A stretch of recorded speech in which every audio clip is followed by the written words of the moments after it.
Okay, hi, my name is Ryan Whitson, and I'm from Solar Cities at the Patel College at the University of South Florida. And here I am in beautiful West Virginia, and we've been working on this biodigester here. And we're just about to inoculate it with horse manure, which we have out in the truck there. And before that, we're going to add some Ridex, which has some enzymes and bacteria that are going to help the slurry start to work.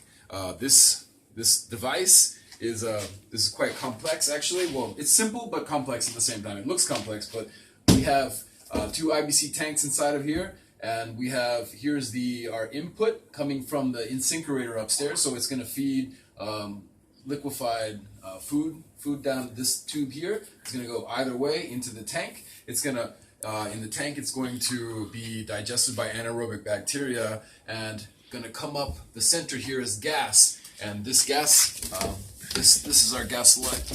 This is the head here. This goes here, and then these tubes, it's going to run through these tubes outside to our gas containment device. And this part here is going to be our where we can draw the slurry off. It's going to be every time food comes in, it's got to go out somewhere. The tank's going to be full of water. So when it comes in, it has to go out. It's going to come out these outputs here. And then down here, we can collect our fertilizer in the tube here, and if not, alternatively, we can turn off this valve here, and that would cause it to go out into the overspill into the regular sewage system. So it's like having, we just are keeping our waste for a little bit longer than we normally would, instead of just letting it run out into the sewer, and we're harvesting methane gas and fertilizer from it. So it's a really effective way to, it's waste management, it's gas, we're getting energy from it, and we're getting fertilizer all at once, and it's a beautiful device. And yeah. How are you heating it? Okay, we're heating it, right. This is our PEX tube. We're heating this. It's coming from the water heater. We're running hot water in through the PEX tube here.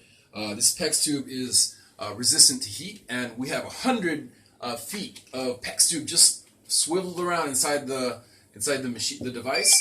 And the more surface area we have inside of the biodigester, the more surface area the bacteria have to grow on. They like to grow on solid surfaces. They don't like floating around in the water.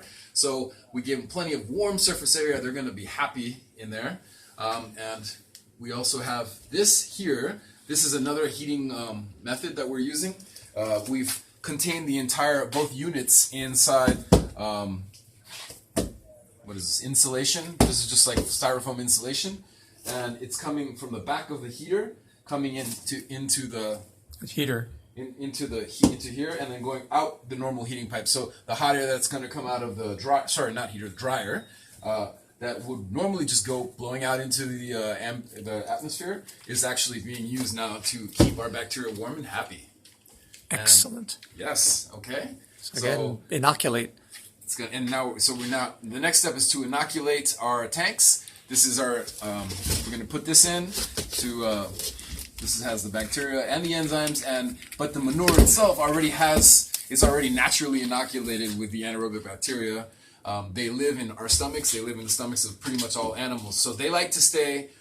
They don't like air. They like to stay right around 7. In acid alkalinity, so they're right around 7.0 is their favorite place to be, and they also they don't like air. And what was the other thing? They like to be kept warm. They like to be kept warm. Yeah, that was it. They like to be kept warm. So we're doing all that stuff for them here, and they're going to be. Hopefully, we're getting a lot of gas out of this thing. Is he done? Okay, here we go. We're going to go ahead and put it in. Half a box each. Okay. Oh, half a box. Ooh. Okay.